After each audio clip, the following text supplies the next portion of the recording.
તારીખ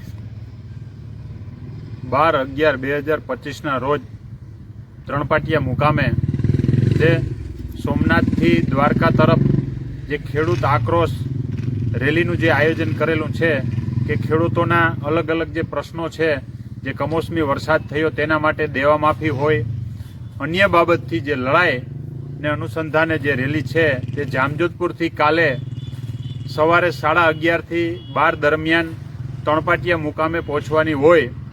આંબેડીના પાટિયાની બાજુમાં આપણે ત્યાં આયોજન કરેલું છે.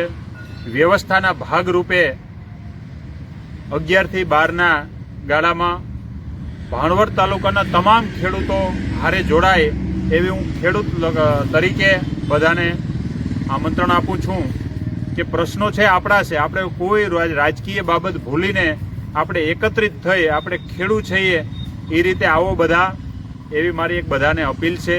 કારણ કે આપણો હક અને આપણો અધિકાર જે છે એના માટે લડી શકીએ. અને વ્યવસ્થાના ભાગરૂપે આવતીકાલે બપોરે જમણવારનું પણ અહીંયા આયોજન કરેલ છે. આવો બધા સાથે મળીને વધુમાં વધુ ટ્રેક્ટર, બાઇક અને 4 વ્હીલથી આપણે જોડાઈએ.